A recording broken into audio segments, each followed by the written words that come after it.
Trump कहता है कि हर साल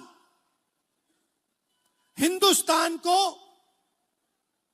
9 लाख करोड़ रुपए 9 लाख करोड़ रुपए का माल अमेरिका से खरीदना पड़ेगा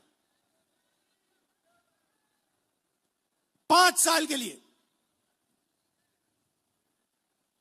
बात समझिए, अमेरिका कहता है, गारंटी लिया है कि हिंदुस्तान 9 लाख करोड़ रुपए का माल अमेरिका से खरीदेगा। हमारी इंडस्ट्री का क्या होगा? हमारी फैक्ट्रियों का क्या होगा? तो सारा का सारा नरेंद्र मोदी ने दबाव में आकर दे दिया। मैं आपसे पूछता हूं, लिया क्या? एग्रीकल्चर दे दिया, डेटा दे दिया, टेक्सटाइल दे दी, इंपोर्ट्स दे दिया, लिया क्या? मुझे एक चीज बता दो जो हिंदुस्तान ने लिया है, एक चीज बता दो। कुछ नहीं लिया। पहले से ज्यादा टैक्स हम देंगे। हमारा पहले कम टैक्स था, हमारा टैक्स बढ़ गया। हमें कोई इंपोर्ट की गारंटी नहीं दी। सारा का सारा नरेंद्र मोदी जी ने अमेरिका को दे दिया, बेच दिया। मैं जानता हूं, मैं आपको लिख के दे सकता हूं, अगर नरेंद्र मोदी पे दबाव नहीं होता, अगर धमकी नहीं होती, नरेंद्र मोदी ये नहीं करते।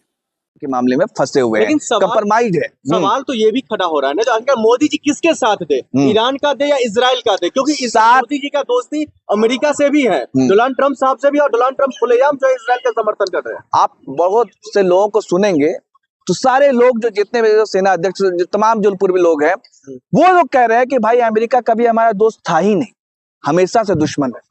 आप देखिए कि श्रीलंका में क्या किया उसने, आप देखिए नेपाल में क्या किया उसने, आप देखिए कि बांग्लादेश में उसने क्या किया। और मोदी जी को क्या कहा कि रातों रात मैं चाहूं तो प्रधानमंत्री नरेंद्र मोदी की राजनीतिक करियर को क्या कर सकता हूं, खत्म कर सकता हूं। ये बयान किसका था? हमारे लोगों को हाथों में हथकड़ी, पैरों में बेड़ियां बांध करके किसने भेजा? पूरी दुनिया में जिल्लत और जलील किसने किया? यही तो ट्रंप था, यही तो अमेरिका था। 18%, जब 3% टैरिफ था, वो 18% किसने लगाया? अमेरिका। ट्रंप तो लगा रहा है ना। तो अमेरिका कभी भी हमारे साथ नहीं था, हमारे साथ नहीं था। वो सिर्फ और सिर्फ व्यापारी है, बिजनेसमैन है, और दादागिरी के दम पर आप दिखाता है। दादागिरी देखिए, आप मुद्रई को उठा करके लेकर चला वेनेजुएला के राष्ट्रपति को, रातों रात उनकी पत्नी को, उनको, और अब यहाँ पे खुमैनी की हत्या कर दी गई। अब ये हर जगह इराक को बर्बाद किया। अब ईरान की बारी, इससे पहले गद्दाफी को के लीबिया को खत्म कर दिया, सीरिया में खत्म किया। हर जगह पे ये तानाशाही दिखाना चाहता है। और पूरी ये कहते हैं कि एटम बम ईरान ना बनाए, क्योंकि ईरान अगर एटम बम बना लेगा तो भाई साहब पूरी दुनिया में तबाही मचा देगा, कोहराम मचा देगा, तांडव मचा देगा। अब तक भारत पूरी दुनिया में इतिहास में 2 ही जगह एटम बम गिरे हैं। पता है कहाँ का? हिरोशिमा और नागासाकी। किसने गिराया? यही अमेरिका ने गिराया था। जो ये कहता है कि भाई एटम बम जो है, हम सभ्य लोग हैं, मुझे पता है एटम बम को कैसे रखना है, लेकिन ईरान नहीं रख पाएगा। अफजल जी, इन मामलों में भारत का स्टैंड क्या होना चाहिए, किस देश के साथ होना चाहिए? अब भारत देखिए, भारत की पहले से विदेश नीति है जवाहरलाल नेहरू के समय से क्या रही है कि हम किसी के साथ नहीं है ना, कोई किसी भी गुट में नहीं है, गुट निरपेक्ष देश में नहीं है। लेकिन कम से कम जो भारत के जो पहले प्रधानमंत्री होते थे, जो लोग होते थे, आपको पता है मनमोहन सिंह ने अमेरिका में जा करके अमेरिका के अंदर कहा था कि इराक में जो अमेरिका ने किया वो गलत किया, जिसको कहा जाता था मोहन कमजोर प्राइम मिनिस्टर। अभी तो 56 इंच वाले मोदी जी हैं, विश्वगुरु मोदी जी, विश्वगुरु वाले मोदी जी है। कम से कम थोड़ी तो संवेदनाएं दिखाइए, थोड़ी तो हिम्मत दिखाइए। हाँ, इस पेच में भारत कहाँ फंस गया? एप्स्टीन फाइल, मैंने कहा ना कि कोई भी देश का प्रधानमंत्री होता है XYZ, वो जरूर हिम्मत दिखाता, वो इतना तो ताकत जरूर दिखाता कि भाई साहब कम से कम किसी देश के राष्ट्रीय अध्यक्ष की मौत हुई है, उसके लिए 2 शब्द तो जरूर वो ट्वीट करते संवेदना के, क्योंकि ईरान से जो हमारा संबंध है। चलिए ठीक है, जो भी हो, आप क्या होगा कि समर्थक कह रहे हैं ना, जो हम आतंकवादी के भी समर्थन में भारत के देश के प्रधानमंत्री जी जो विश्व गुरु है वो ट्वीट करेंगे। अच्छा, तो नेतन्याहू क्या है आपको पता है?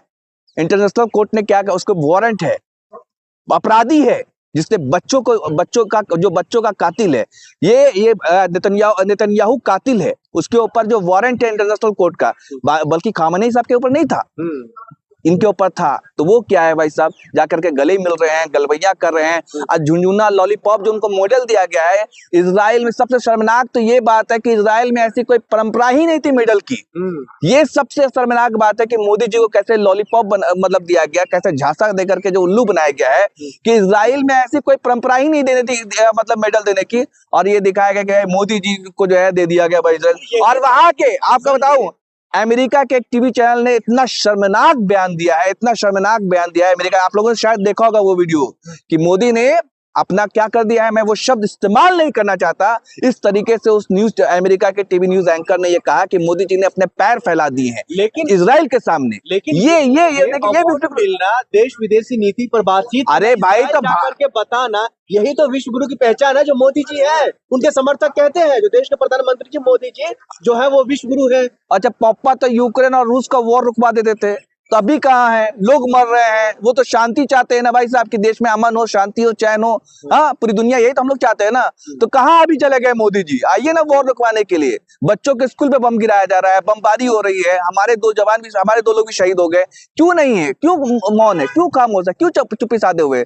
अभी कुछ बोलेंगे नहीं? मोदी जी तो विश्व गुरु है, यूक्रेन और रूस को वॉर रुकवा देते हैं। लोग फंसे हुए ना, उनको बचाने की कोशिश। हाँ, तो कितनी जहाज गई अभी तक, कहाँ गए? बस फोन कर रहे हैं, कुछ हुआ?